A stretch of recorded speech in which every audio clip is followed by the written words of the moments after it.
Hey guys, what's going on? Today I'm going to do a tutorial on how to use a climber stand. I tend to favor ladder stands and hang-on stands over climber stands for convenience reasons, but I also have the luxury of hunting private land for 99% of what I hunt. However, I have been drawn twice for managed hunts, and when I get pulled on managed hunts, that's when I utilize my climber. So I personally have a Summit Viper climber. It's probably getting close to 8 to 10 years old, but still in tip-top shape because I store it indoors and it really only gets used on managed hunts. So today I'm just going to take you through how to use a climber if you're new to it, and make it another tool for you to use for your hunting. Before we go any farther, I just want to say a quick thanks to our sponsors, Hillerman & Associate Insurance and Wholesale Batteries. If you're looking for insurance, if you're looking for batteries, check these guys out in the description below. So first, I'm gonna break this down. So the cool thing about the Summit Viper is it's a very light and fairly compact stand. This stand probably weighs 15 pounds or so. So, you know, it's really light. It's aluminum. As you can see, some of my paint has chipped off. But overall, it's a very good, high quality stand. Again, this stand is 8 to 10 years old. A little bit about this stand. So when it's all condensed up, it's pretty quiet when you're walking through. Every now and again, if it's rigged up a little off, you can have some clinking while you're walking, but if you rig it up correctly, you can make this stand pretty quiet while you're walking. Sometimes while I am walking, I will hold behind me both of these together just to keep from any metal clinking. But I'll put this on my back, and if you also adjust this right, you can use the seat cushion as a back cushion, and I'll show what it looks like. So here is an example of me walking, and it's on my back. And I got buckles to adjust if I wanted to carry high. I just tighten my straps here and I can do that. I usually don't like it quite so tight, so I loosen it just a little bit. Easy to walk around with. Now, let me give you an example of how this thing can get to clinking. Listen. So obviously you don't want to be walking through the woods and dealing with something like that. So sometimes if I feel like I'm going to be clinking, I'll grab my arm around, grab my hand on the side. I'm able to walk much quieter. Or you just have me and my footsteps versus clinking.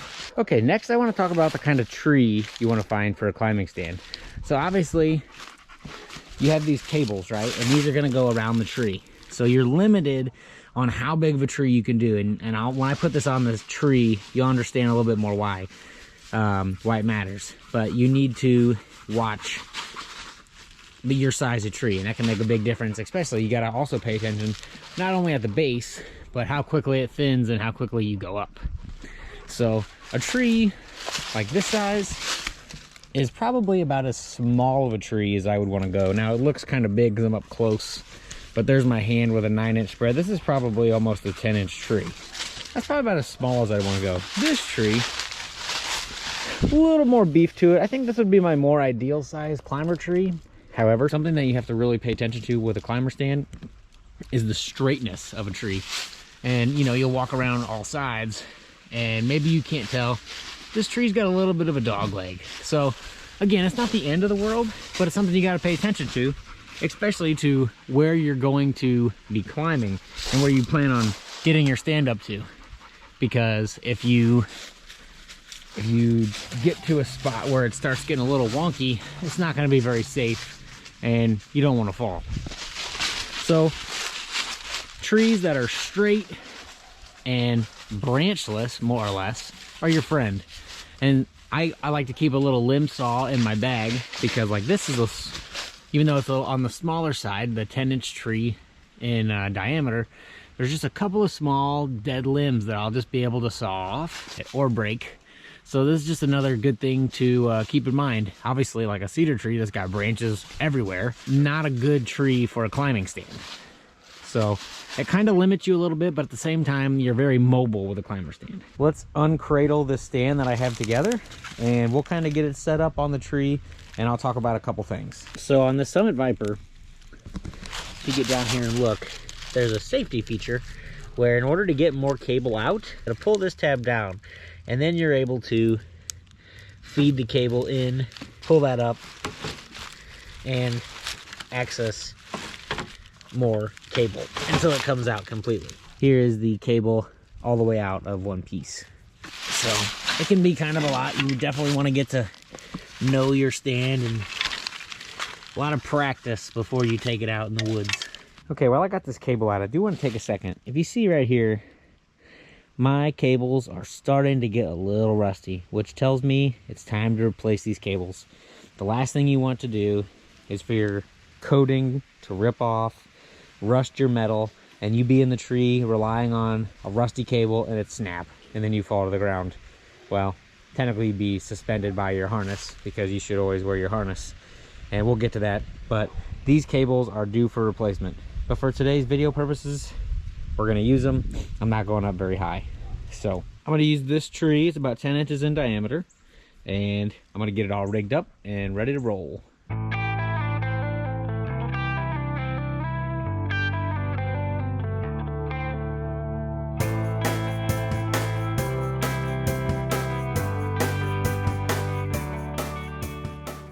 Now that the climber stand's all set up, I want to talk about something that's very important. You'll notice here I have a rope tied from the top piece to the bottom piece.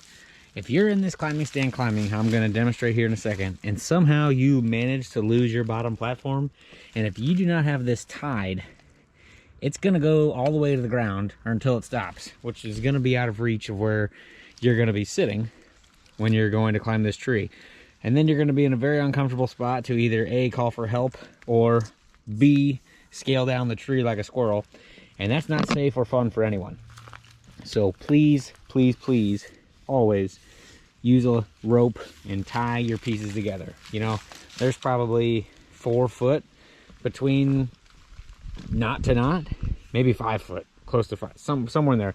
Basically, you want to be able to, if I'm sitting on the bar, you want to be able to reach this knot and pull this back up to you to where you could get your feet back where they belong if push came to shove. You'll notice how here is level with the earth. You'll notice that my stand platform is up right now, like, right? It's angled up. You're like, oh, that wouldn't be very comfortable. But you always want to think about where you're climbing to. So it might be a little awkward and uncomfortable at first, but whenever I get up 10 feet in the air, that's where it's going to level out more, because the tree goes from thicker at the base to thinner the higher you climb. So keep that in mind as you're climbing, and for both pieces. And obviously you can adjust the top one a little bit easier while you're up there, because you can have your feet landed and planted on the bottom platform. However, the bottom one, it's not as safe, and I don't like to adjust my bottom platform while I'm any height in the air. So now I'm going to demonstrate how I get into the stand and how I basically go up the tree. So when I'm getting in the stand, I always like to, obviously not so loud when you're hunting, you're going to want to get out here on the end and really dig the stand into the tree. And if you get a good base, then I will get up under, get in how I want to, and we can proceed from there. So I can't speak for a lot of other climbers because I just have the Summit Viper, but what's nice about the Summit Viper is there's this elastic bungee that goes across the platform, and there's 2 feet hooks. So my feet just go in front and I pull back on the bungee, just like so, and then my toes tuck underneath these little green bars, and that's how you lift and climb. From there, it's a pretty simple motion. You're gonna get your hands on your top part of your stand, and you're going to lift it up. Make sure it's got a good bite. I always try to use my arms a little bit and really push down on the top part. As you can see, I will wiggle my bottom loose because it was in the tree a little bit, and I use my toes and I pick up the bottom part of my stand just to where it's comfortable, and then you got to kind of work it into the tree, get a good little stand, and then you're ready to take another step.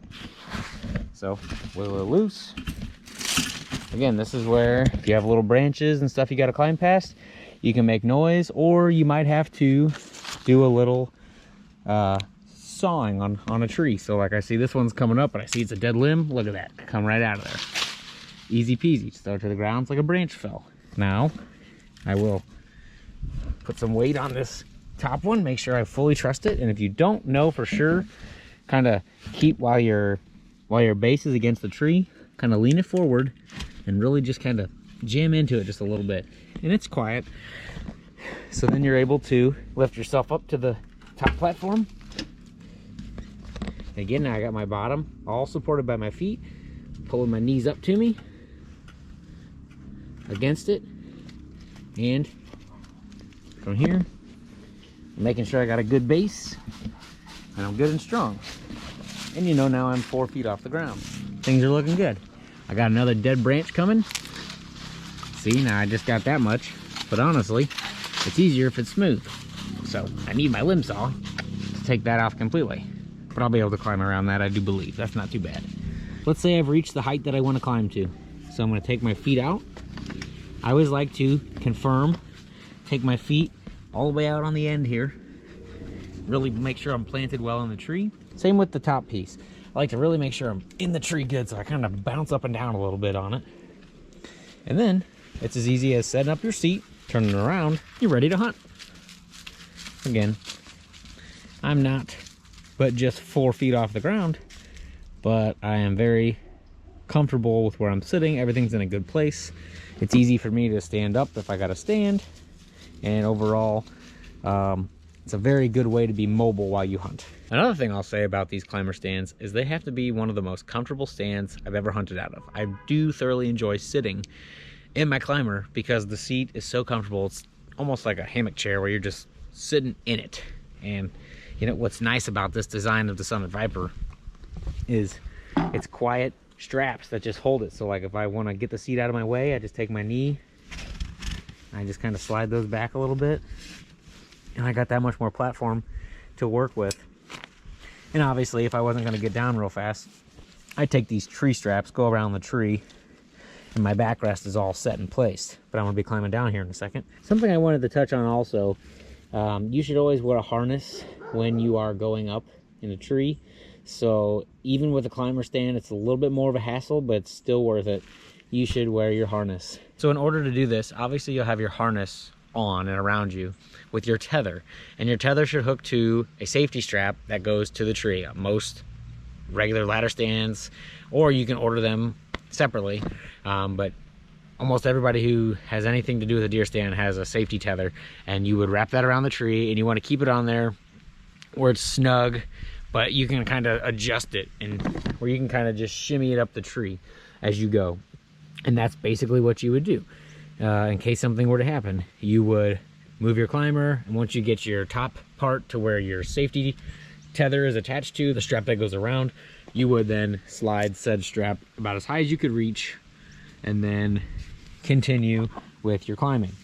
And then once you got to your destination, obviously you would take your safety tether and tighten it all the way, and then you're safetied in, and you would be good and safe. I know it's kind of a pain, and I know the goal of a climber is to be mobile, but at the end of the day, safety is more important, so you don't want to come crashing down if something were to happen when you're up here. And again, today, for today's video purposes, I am just at 4 feet off the ground, so I did not break out my harness. But if you're gonna be climbing and hunting for real, please wear your harness. Okay, now let's practice the descend. So here we go. Same thing, we're done hunting, it's time to get down. Now you gotta kind of remember, just like any other thing, it's probably gonna be dark, unless it's a morning hunt, and then you'll have tons of daylight. But if it's especially an evening hunt, it's just pretty much reverse of everything we just did. So I'm gonna put my feet in the straps, in the saddles, and then I'm going to make sure I got make sure everything up top is still good and sturdy. And obviously if I was hunting, I would loosen my tether and slide it down to about where my top cable is, and just kind of keep it on there. Snug it back up. You don't have to make it killer tight, but snug it back up where it would catch you if something were to happen. And then you can start making your descend. So you're gonna pick your, I like to take my feet and kind of lift the end of the back of the stand up. I'm gonna wiggle back and forth. And then you gotta, it's kind of small steps at a time. And it's kind of a slow process, but that's okay. Get your teeth in the wood, slam the cable, start putting a little weight on there. And I always hold on to my stand above and make sure that my platform is good. And then you're gonna take your top section, you're gonna take it down. I get it as close to the bottom as I can, and that means, you know, because that way I get down a little quicker. So now I'm pretty much right on top of it. Now the only thing that really does is it crams, you know, my knees. I'm sitting more 90 degrees with my knees. So in order for that, I just have the same thing. I make sure I'm good and tight on the tree, so I like it. So I'm gonna lift my heels up. That's gonna loosen the cable, wiggle back and forth. Gonna come down, same thing, get that V on the tree, work it into the tree, make sure it's good and test it. And again, I always have my hand on my top ready to catch myself if something were to fall out from under me, so I obviously don't go with it. And then it's time to take my tether, slide it back down, re-snug it up, and adjust the top again. Put that top part against the tree, bring it forward, sit in it nice and tight. Sometimes I like to wiggle back a little bit, back and forth. Same thing, like so. And we're there. Okay, so I'm gonna put it all together now, and I'm even gonna pretend like I got my harness and I'm moving it, because again, I'm not wearing it because I'm only going up 4 or 5 feet. Shame on me for not wearing it, but for video purposes, this is how it should look when it's all said and done.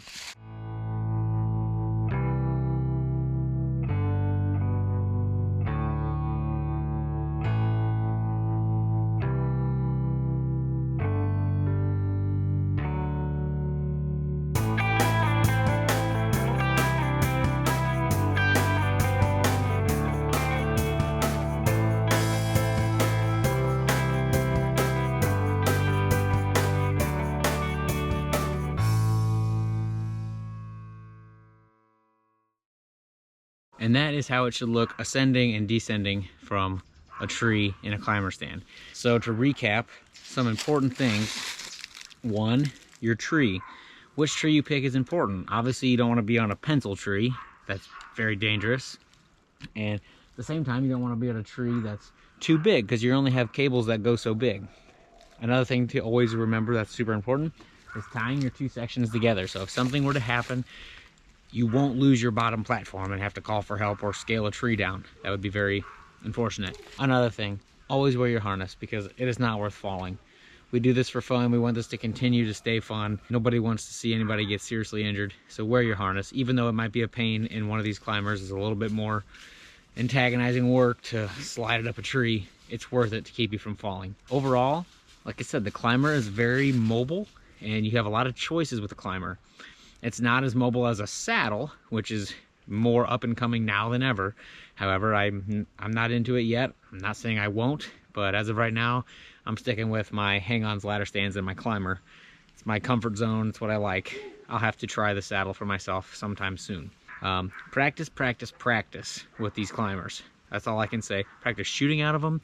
Obviously today I didn't have my bow rope or my backpack, but that's another challenge that you don't think about until you get there. If you wear a backpack, put your backpack on and try to do all this with it. Put your bow on the ground, have a string attached to your top platform, and when you get up to where you're going, pull your bow up to you.